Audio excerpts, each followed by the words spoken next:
요한복음, 예수님의 생애에 대한 최초의 기록 중 하나입니다. 이 책의 끝부분을 보면 저자가 예수님이 사랑하시던 제자로 불린 그분의 가장 가까운 제자 중 한 명이라는 걸 알 수 있으며 그는 실제로 이야기에 여러 번 등장하죠. 그러나 그가 12제자 중 하나인 세베대의 아들 요한인지 후에 장로 요한으로 알려진 예루살렘 사람인지에 대해서는 논란이 존재합니다. 어느 요한이든 이 책은 그가 직접 보고 들은 내용을 기록한 것이며 뛰어난 구성과 더불어 책의 목적을 분명히 밝히고 있습니다. 요한은 책의 마지막 절에 그 목적을 이렇게 기록합니다. 너희로 예수께서 메시아이심을 믿게 하고 그 이름을 힘입어 생명을 얻게 하려는 것이다. 그는 이 책에 나오는 예수님은 살아계시고 실제하시며 우리 삶을 영원히 바꾸실 수 있다고 믿습니다. 이 책은 구성이 매우 뛰어납니다. 전반부는 시작을 알리는 시와 짧은 이야기에 이어 예수님의 표적과 기사들, 그리고 그로 인해 불거진 논란에 관한 내용을 담은 큰 단락으로 이어집니다. 그 후 나사로를 살리시는 가장 큰 표적으로 인해 논란은 극에 달하고 결국 이스라엘 지도자들은 예수님을 죽이기로 결정하죠. 여기서부터 시작되는 책의 후반부는 예수님의 마지막 밤과 제자들에게 하신 마지막 말씀에 초점을 맞춘 뒤 그분의 체포와 재판, 죽음과 부활, 그리고 후기로 끝을 맺습니다. 이 영상에서는 전반부를 살펴보겠습니다. 서론은 두 부분으로 나뉩니다. 먼저 태초에 말씀이 계셨다로 시작하는 한 편의 시는 하나님이 말씀으로 만물을 창조하신 창세기 1장을 명백히 암시합니다. 사람의 말은 그 사람 자체와 구별되기는 하지만 그 사람의 생각과 의지를 구현하는데요. 그래서 요한은 하나님의 말씀이 하나님과 함께 계셨고 즉 구별되지만 그 말씀이 곧 하나님이셨다고 말합니다. 그리고 시의 후반에서는 이 하나님의 말씀이 육신이 되어 예수님이 우리 가운데 오셨다고 말한 다음 출애굽기 이야기를 인용해 예수님은 우리 가운데 계시는 하나님의 성막이 되셨다고 설명합니다. 언약궤 위에 거하셨던 영광스러운 하나님의 임재가 예수님을 통해 인간이 되신 것이죠. 결국 요한은 이스라엘의 유일하신 참 하나님은 성부이자 성자이시며 아들이 인간이 되어 우리에게 아버지를 드러내셨다고 주장합니다.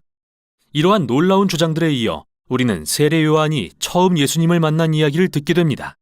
그는 사람들을 예수님께 인도하고 그분의 제자가 되게 합니다. 한 사람 한 사람 그분을 만나는 이마다 큰 소리로 예수님이 누구신지 외칩니다. 이 한 장에서만 예수님은 7개의 칭호를 얻으시죠. 이는 요한복음의 구성에 숫자 7이 즐겨 사용되는 것을 보여주는 한편 그 자체로도 하나의 주장이 되는데요. 완전한 인간이신 나사렛 예수님은 메시아 왕이자 이스라엘의 선생이며 세상의 죄를 위해 죽으실 하나님의 아들이시라는 것이죠.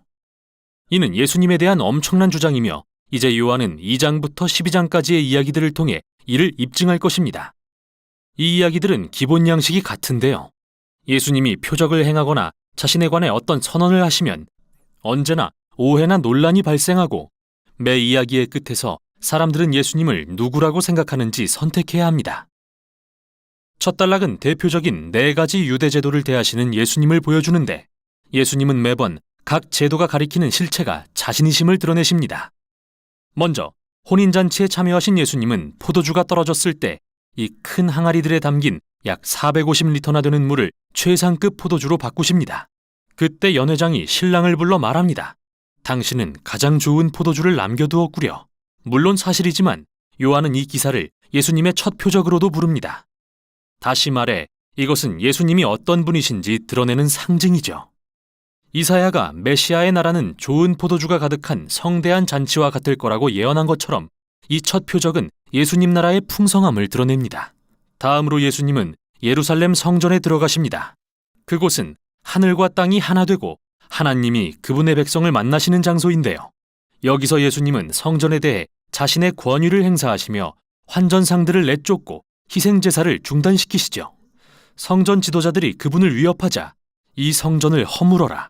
그러면 내가 사흘 만에 다시 세우겠다라고 말씀하시는데요. 예수님은 다가올 자신의 희생적 죽음은 하늘과 땅이 진정으로 만나는 곳이며 죽임당하실 그분의 몸이 바로 성전이 가리키는 실체라고 선언하고 계십니다. 그 후 예수님은 랍비 니고데모와 밤새 대화를 나누십니다. 그는 예수님이 자신과 같은 랍비이자 이스라엘의 선생이라고 생각했습니다. 그러나 예수님은 이스라엘에 필요한 것은 새로운 지식을 가진 또 다른 선생이 아니라 새 마음과 새 생명이라고 하십니다. 누구든 다시 태어나지 않으면 하나님 나라를 볼 수 없다고 말이죠. 예수님은 인간이 죽음에 이르는 이기심과 죄에 사로잡혀 있는 걸 아시지만 하나님이 세상을 사랑하사 그들에게 거듭나는 새 생명의 기회를 주시려고 자신을 보내신 것도 알고 계시죠. 거길 떠나 북쪽을 향하시던 중 예수님은 한 성스러운 우물에서 이방인인 사마리아 여인과 대화를 나누시게 되는데요. 물에 대해 시작한 대화를 자신에 대한 은유로 바꾸어 말씀하십니다. 나는 생수를 주기 위해 왔으며 내가 주는 물은 영원한 생명을 주는 샘물이 될 것이다. 요한복음에서 이 표현은 새로운 차원의 삶을 의미합니다.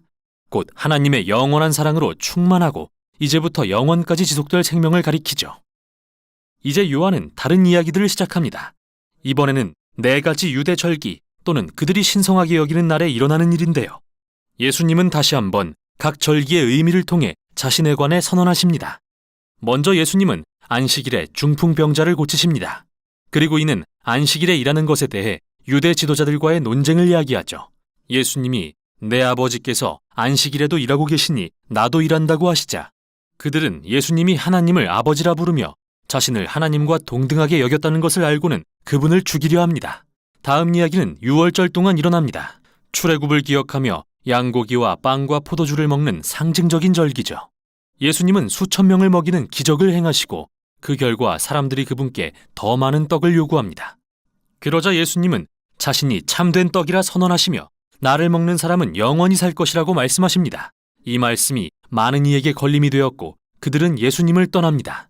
이어서 초막절 동안 예루살렘에서 일어난 이야기들이 소개됩니다. 초막절은 이스라엘이 광야를 지날 때 구름 기둥과 불 기둥으로 인도하시며 사막에서 물을 공급하셨던 하나님을 기억하는 절기인데요. 예수님은 성전뜰에 서서 외치십니다. 누구든지 목마른 사람은 내게 와서 마셔라. 또 얼마 후 나는 세상의 빛이라고 말씀하십니다. 이 선언은 자신이 바로 빛이신 하나님의 임재요, 하나님의 백성을 살리시는 선물이라는 의미죠. 이 주장의 어떤 이들은 그분을 믿고 따르지만 일부는 불쾌히 여기고 또 다른 이들은 거만하다며 그분을 죽이려고 합니다. 마지막은 봉헌이라는 의미의 하누카, 즉 수전절 동안 일어난 이야기입니다. 유다 마카비가 성전에서 우상들을 제거하고 다시 거룩하게 구별하여 봉헌한 일을 기념하는 절기인데요. 예수님은 성전에 들어가셔서 자신은 하나님이 거룩하게 구별하신 자이며 하나님의 임재가 거하시는 참된 성전이고 자신과 아버지는 하나라고 말씀하십니다. 이에 격분한 예루살렘 지도자들이 예수님을 죽일 계획을 세우려 하자 그분은 예루살렘을 떠나십니다. 이제 이 모든 갈등은 마지막 표적에서 절정에 이릅니다. 예수님은 사랑하는 친구 나사로가 병든 소식을 들으십니다. 그의 가족은 예루살렘 근처에 살았는데 예수님께는 죽음의 위험이 도사리는 곳이죠. 그곳에 가지 않으면 목숨을 보존하실 수 있지만 예수님은 나사로를 사랑하셨습니다.